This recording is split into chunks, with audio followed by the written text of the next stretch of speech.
Зелената нафта за земјоделците ќе биде достапна најверојатно за пролетната сеидба. Мерката ќе опфати 55.000 производители, а предвидува со државни пари да се покријат 30% од трошоците за набавка на гориво за земјоделската механизација. Средствата според надлежните се обезбедени и програмирани во буџетот на платежната агенција. За да користат зелена нафта, земјоделците ќе имаат наменски типизирани трансакцијски сметки и посебни дебитни картички од банки. Како што велат од Министерството, постапката за воведување зелена нафта е во завршна фаза. Изработена е методологија за секоја култура одделно. Точно се знае колкави се трошоците за гориво по хектар. Јавниот оглас за набавка на картичките треба да биде распишан во јануари годинава. Всушност, од овој месец почнува печатењето на картичките. По изборот на банка имплементатор во сработка со подрачните единици на Министерството и банката ќе се соберат барањата за аплицирање за зелена нафта и барањата за отворање наменска дебитна картичка по формулар пропишен од банката.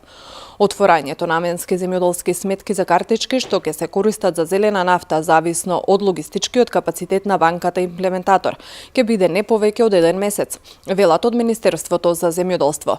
Печатењето на картичките, вклучувајќи го и нивното доделување, би требало да се заокружи најдоцна до април 2019. Целта е земјоделците да имаат поевтина нафта за механизацијата за пролетната сеидба.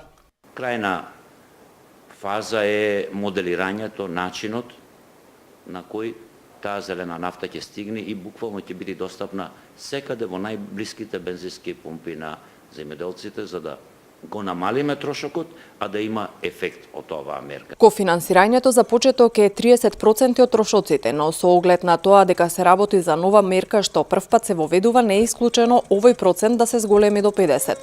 Користењето на картичките е предвидено да биде за повеќе години. Земјоделците би можеле да ги користат во сезоните кога вистински таа нафта се употребува за конкретното земјоделско производство за кое е наменета, објаснуваат од Министерството. Плаќањето ќе се врши авансно, за што е задолжена платежната агенција.